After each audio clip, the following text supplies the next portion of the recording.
I'm Mordechai Cohen, and I'm pleased to welcome you to the second meeting of the Chinese-Jewish Conversation at Yeshiva University.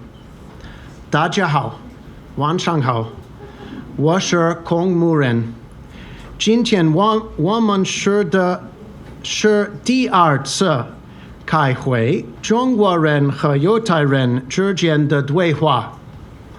We're privileged this evening to hear from Professor Roger Ames of Beijing, a world scholar of Confucian thought. Yeshiva University is a Jewish university committed to our sacred ancient traditions. Yet since the day of its founding, YU has been outward-facing to engage with the world around us under the rubric of Torah Umada, Jewish and general learning. In the 21st century, the world has become smaller as global networks and connections abound. It's time to explore the Chinese and Jewish traditions comparatively.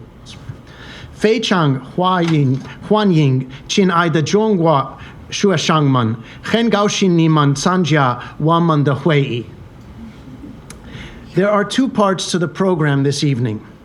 I'll speak briefly myself about the Jewish tradition, our sacred classical texts, the Bible, the Talmud, and generations of commentaries. And next, Professor Ames will present his philosophical interpretation of the Confucian classics, and his interpretation is deeply influential in China today. One of my goals will be to frame Professor Ames' lecture so that the audience will appreciate his remarkable achievements in developing a world philosophy. This is a book that was written about the philosophy of Professor Ames by leading Confucian scholars today. And it's not the only one. A number of studies have engaged with Professor Ames. And the title is here what I wanted to reference, Appreciating the Chinese Difference. Okay, we are different, we come from different perspectives. And this encapsulates Professor Ames' philosophy. In the spirit of Torah Umada, I'd say that the challenges of learning about a foreign tradition are worth facing because we gain so much by seeing our own world from new perspectives. And the audience today is a Chinese and Jewish audience, and that's the conversation that I'm talking about. Like the Chinese, we as Jews venerate our classical ancient texts. Around the time that the five classics, the Wu Jing of the Confucian canon, crystallized, our Bible, the Tanakh, was canonized by Ezra HaSofer and the men of the Great Assembly, Anshe Knesset Hagdolah. But this was only the beginning of the story. Our rabbis engaged in midrashic interpretation of the Bible to produce the system of Jewish law and norms of behavior. The Bible is a closed text for us now, but the gates of interpretation were never closed, to borrow a term that our great sage Maimonides used in the 12th century. The sages of the Talmud, followed by the medieval interpreters known as the Rishonim, the early ones, sought to interpret the Word of God, both in its original sense and as a guide for contemporary life. It was during the medieval period that Jewish philosophy emerged out of an engagement with Greco-Arabic philosophy. While certain theological dogmas and doctrines are implicit in the Talmud and Midrash, systematic Jewish philosophy was pioneered by Saadia Gaon in the 10th century and refined by Maimonides in the 12th century. Those Rishonim both wrote in Arabic and interpreted Judaism in response to the Muslim cultural world around them.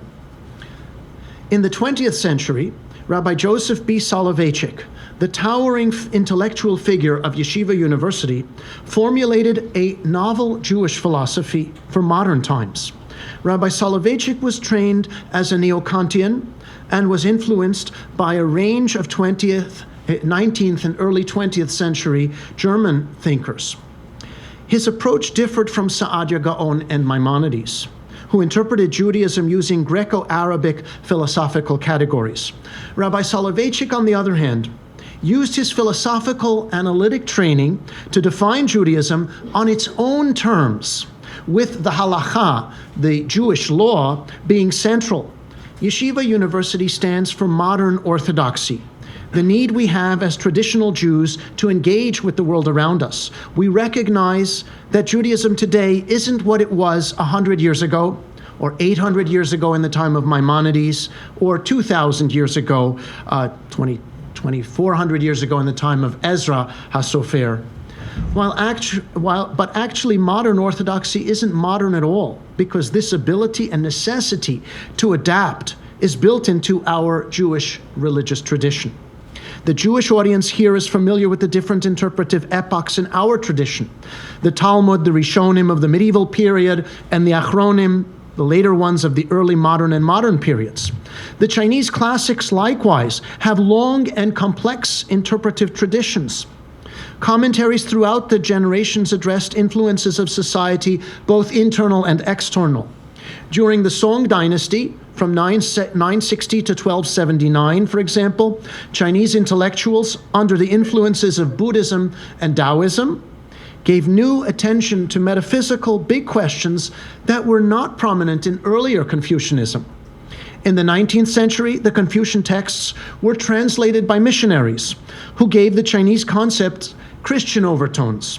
In the 20th century, many Confucian scholars, even Chinese scholars, interpreted the ancient texts in light of modern Western philosophy. Roger Ames, on the other hand, argues for giving the Chinese texts their own voice without appealing to Christian or even Western philosophical categories. Although an expert in Chinese philology and the history of Chinese interpretation, Professor Ames' goal is not simply to capture the original intention of the ancient texts. He strives to give them a new interpretation that has meaning for our lives in the 21st century.